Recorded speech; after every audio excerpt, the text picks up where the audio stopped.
Hello, and welcome to Erika's Cozy Stories. However you found your way here tonight, I'm glad you did. Let your body settle, let your breathing slow, and let the evening carry you gently along with it. Tonight, we're stepping into a small post office, just as the light outside turns from gold to gray, for the last sort of the day. Let your eyes grow heavy whenever they're ready. And let's begin. The office is quiet now. The front counter has been closed for almost an hour, the little window shade pulled down, the brass sign turned to face the street. But you're still here, at the sorting table in the back room, where a single lamp glows low and warm over the day's last bundle of letters. You reach for the first one. The paper is cool beneath your fingers, slightly rough at the edges, the way good paper always is. You lift it close, without quite meaning to, and catch that particular scent that only old mail carries, dry and faintly woody, like the inside of a cedar drawer, with just a hint of ink beneath it, sharp and clean. This one is addressed to a small town 2 counties over. You know the name only faintly, a place of maybe a few hundred people, a general store, a white steepled church. You slide it into its bin, and imagine, just for a moment, the narrow road that leads there, gravel giving way to dirt, fences leaning slightly with age, a mailbox standing alone at the end of a long, quiet drive. You reach for the next. This one is heavier, its envelope a soft cream color, its handwriting careful and looping. The postmark reads a city you've never been to, tall buildings, you imagine, and crowded sidewalks, and a low hum of traffic that never quite goes fully quiet. You hold it a moment, feeling its weight, and picture it landing in some high, bright mailroom tomorrow, sorted again by someone else's hands, carried up in some elevator to a door you'll never see. The next envelope is thin and pale blue, and the moment you lift it, you catch the faintest hint of something floral, perfume, maybe worn into the paper by the hand that sealed it. Its stamps are foreign, bright and unfamiliar, a small, colorful bird on one, a stretch of pale mountains on another. It's bound for somewhere far away, somewhere with its own quiet evening happening right now, its own lamps just being lit, its own sort of stillness settling in. You set it gently into the international bin, and let yourself imagine, just briefly, the whole long journey ahead of it. A truck.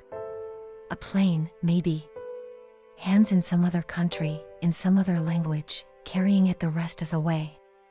You reach for the next bundle, smaller envelopes this time, official looking, addressed in neat, typed print, bound for the county seat just up the highway. You sort them quickly, familiar with this route by now, the process almost automatic, though you still take a moment with each one, feeling the paper's particular texture, some thick and card-like, some thin and soft as tissue. A few letters down, you find one addressed in a shaky, careful hand, the kind of handwriting that comes from someone who's been writing letters far longer than most people still do. Its ink has faded slightly toward brown, though it can't be more than a few days old. It's headed for a small farming town, out along the country roads, past fields you've driven through once or twice, all wide open sky and long rows of corn swaying gently in the evening light. You imagine, for a moment, the mailbox that's waiting for it, standing at the end of a long gravel lane, a little rusted at the hinges, the kind that creaks softly when it opens. Beside it, a small padded envelope catches your attention, lumpy and soft beneath your fingers, smelling faintly of lavender, as though something small and dried has been tucked inside alongside whatever letter it carries. It's bound for a quiet town in the hill country, one known, you recall, for its old stone bridges and its slow, winding river.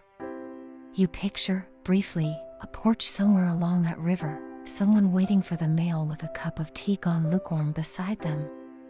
The next letter smells faintly of tobacco and something like cedar, the paper a little worn at the corners, as though it's traveled a long way already, just to reach your sorting table. It's bound for a small coastal village, and you picture, briefly, a narrow street, salt air, fishing boats resting quiet in a harbor as the evening comes on. You continue this way for a while, letter after letter, each one holding its own small scent, its own small story you'll never fully know. A crisp, business-sized envelope, bound for a tall office building somewhere downtown, smelling faintly of fresh toner. A soft, worn envelope, addressed by a child's careful hand, bound for a house not far from here, smelling faintly of crayon and warm paper. A heavy, cream-colored card, sealed with a small dab of wax, its scent rich and a little sweet, bound for what you imagine must be a wedding, or an anniversary, or some other soft, celebratory thing.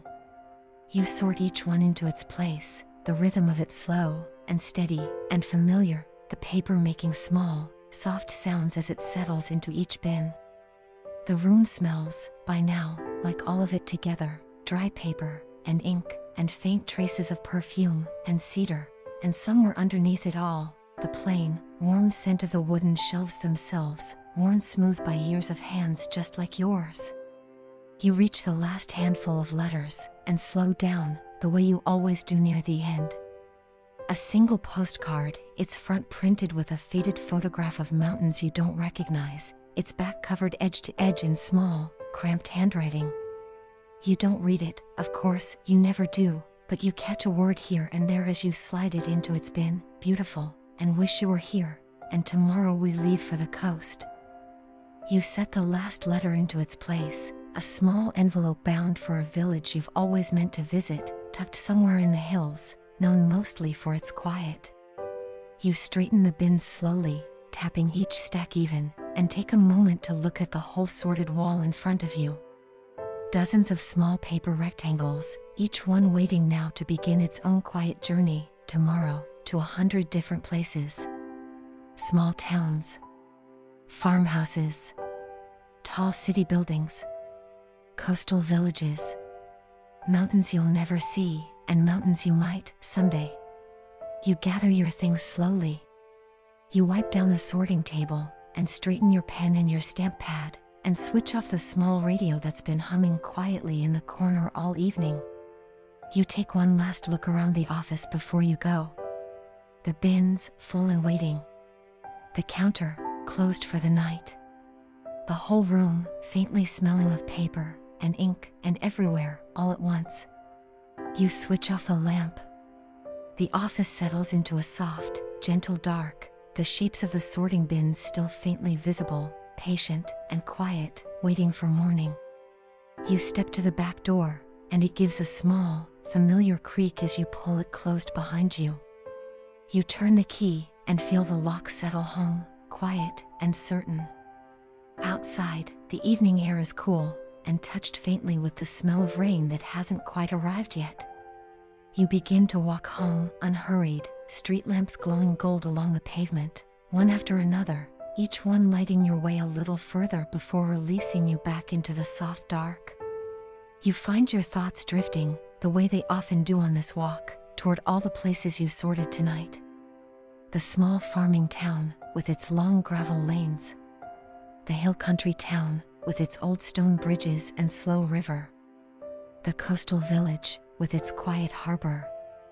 The mountains on that faded postcard, and the ones printed on the foreign stamp, pale and distant and unfamiliar. You think, as you often do, that you'd like to see some of them someday. Not all at once, of course. Just one at a time, slow and unhurried, the way you sort the letters themselves. A quiet farmhouse morning. A walk along some foreign harbor. A mountain road you've only ever imagined from the back of an envelope. An afternoon on a stone bridge, watching a slow river carry leaves towards somewhere else entirely. By the time you reach your own front door, the night has gone fully quiet around you, the kind of hush that only comes once most of the world has already turned toward sleep. Inside, your home is dim, and cool, and familiar. You hang your coat by the door, and settle into your favorite chair, the one near the window, where you can still see a few pale stars beginning to show through the clearing clouds.